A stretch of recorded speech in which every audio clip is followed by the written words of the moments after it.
नमस्कार दोस्तों, मैं राम कुमार यादव एजुकेशन क्लासेस रामू में आपका स्वागत करता हूं। दोस्तों, मैं जो हिंदी का प्रैक्टिस सेट चल रहा था जूनियर सुपर टेट भर्ती से संबंधित, उसका मैं प्रैक्टिस सेट 6वां लेकर आ गया हूं और इसमें भी मैं 100 प्रश्नों को चुनकर लाया हूं। ठीक, 100 प्रश्नों को चुनकर, और मैं इस 5 वीडियो में 100 प्रश्न कराऊंगा आपको, 20-20 प्रश्न करके। छोटा छोटा वीडियो बनाऊंगा 5 से 6 मिनट का, तो आप इस वीडियो को ज़रूर देखें। अगर आप जूनियर सुपर टेट की तैयारी करते हैं तो ये वीडियो बहुत है आप लोगों को महत्वपूर्ण है। तो चलिए दोस्त, हम सीधे अपने प्रैक्टिस सेट पर चलते हैं। और इससे पहले मैंने 5 प्रैक्टिस सेट की जो वीडियो है उसको बना चुका हूँ और उसको अपलोड भी कर चुका हूँ, तो आप उस वीडियो को जाकर देखें। चैनल को लाइक करें, शेयर करें, सब्सक्राइब करें। तो चलिए सीधे हम अपने चलते हैं प्रैक्टिस सेट 6वां पर। तो प्रैक्टिस सेट 6वां का पहला प्रश्न अब हम देख रहे हैं।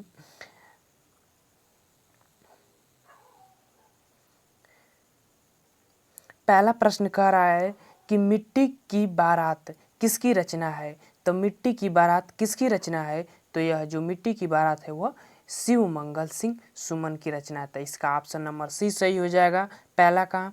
प्रश्न नंबर दूसरा कह रहा है कि 2019 ई का व्यास सम्मान किसे प्रदान किया गया। तो 2019 ई में जो है व्यास सम्मान किसे प्रदान किया गया, तो वह प्रदान किया गया किसे? नासिरा शर्मा को। ऑप्शन नंबर सी सही हो जाएगा इसका भी दूसरा का। प्रश्न नंबर तीसरा पर चलते हैं, और प्रश्न नंबर तीसरा क्या कह रहा है? प्रश्न नंबर तीसरा कह रहा है कि हिंदी में प्रथम सरस्वती सम्मान किसे प्रदान किया गया था। हिंदी में प्रथम सरस्वती सम्मान किसे प्रदान किया गया था? तो जो हिंदी में प्रथम सरस्वती सम्मान है वह हरिवंश राय बच्चन जी को प्रदान किया गया था। ऑप्शन नंबर ए सही हो जाएगा तीसरा का। अब चलते हैं प्रश्न नंबर चौथा पर।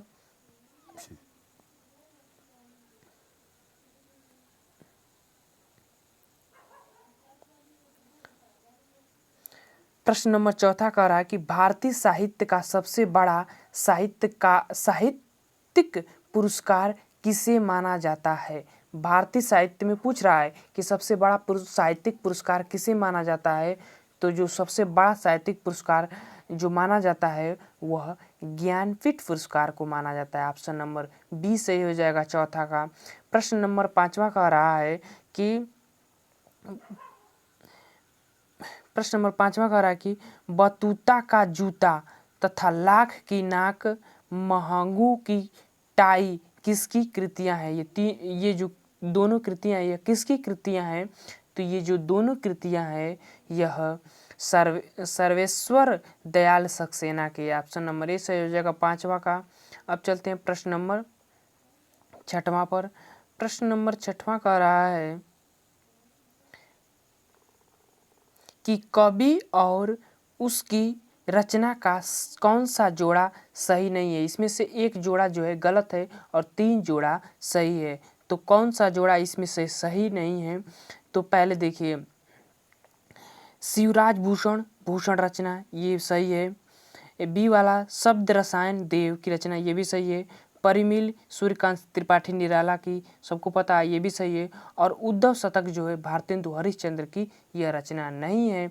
तो ऑप्शन नंबर जो पूछ रहा है कि जोड़ा सही नहीं है, यानी कि जो जोड़ा गलत है वह जोड़ा ऑप्शन नंबर डी से हो जाएगा छठवां का। अब चलते हैं प्रश्न नंबर सातवां पर।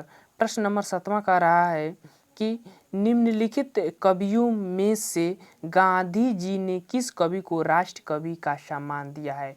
गांधी जी ने किसे राष्ट्र कवि का सम्मान दिया है? तो वह दिया है मैथिली शरण गुप्त को दिया गया है। ऑप्शन नंबर सी से हो जाएगा सातवां का। अब चलते हैं प्रश्न नंबर आठवां पर। प्रश्न नंबर आठवां कह रहा है कि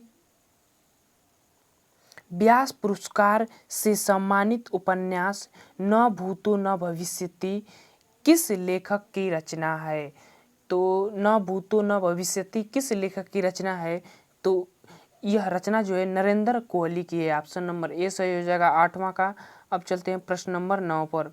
प्रश्न नंबर 9 क्या कह रहा है?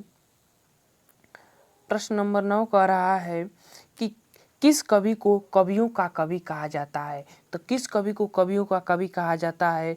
तो शमशेर बहादुर सिंह को कवियों का कवि कहा जाता है। तो ऑप्शन नंबर बी सही हो जाएगा 9वां का। अब चलते हैं प्रश्न नंबर 10 पर। प्रश्न नंबर 10 कह रहा है कि भाषा वह साधन है जिसके द्वारा मनुष्य अपने विचार दूसरों तक भली भांति प्रकट कर सकता है। यह कथन किसका है?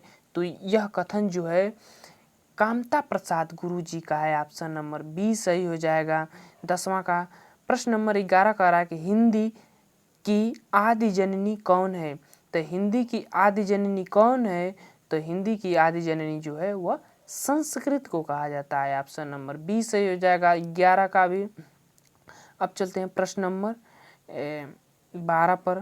प्रश्न नंबर 12 कह रहा है कि इनमें से क्या कवियों के पदों में सक्रियता और प्रभावशीलता लाता है? तो इनमें से क्या जो कविता के पदों में क्या सक्रियता और प्रभावशीलता लाता है? तो क्या लाता है? तो वह लाता है काव्य का जो गुण होता है। तो ऑप्शन नंबर सी सही हो जाएगा 12 का।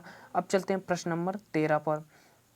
प्रश्न नंबर 13 कह रहा है कि धर्मयुग पत्रिका के यशस्वी संपादक कौन थे? धर्मयुग पत्रिका के तो वह संपादक कौन थे?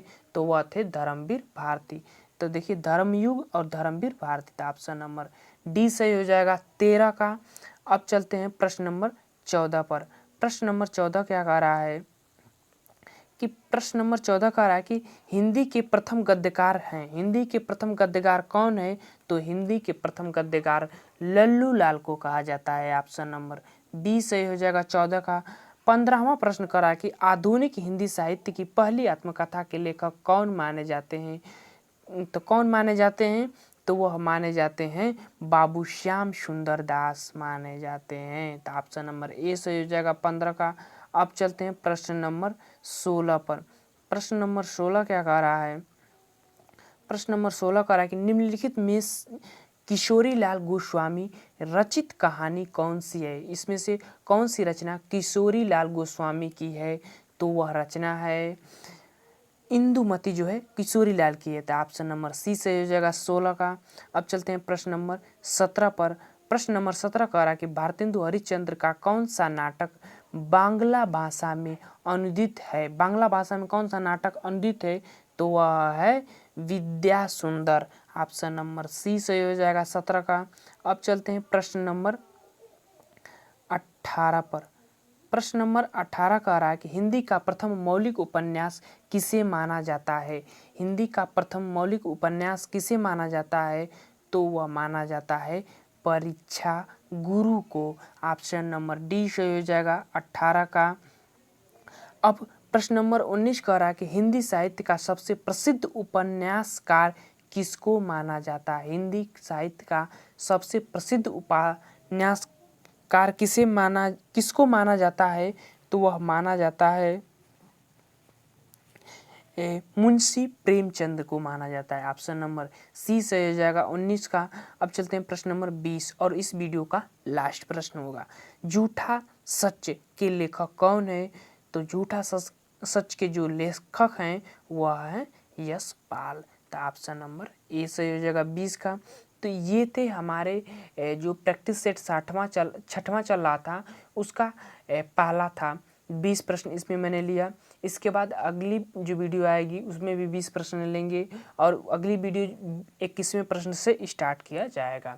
तो अगर आप जूनियर सुपर टेट की तैयारी करते हैं तो इस वीडियो को ज़रूर देखें, चैनल को लाइक करें, शेयर करें, सब्सक्राइब करें। ऐसे ही मैं वीडियो लाता रहता हूँ। तो चलिए दोस्त, अगर वीडियो पसंद आ रहा होगा तो लाइक करिएगा। अब हम वीडियो समाप्त करते हैं।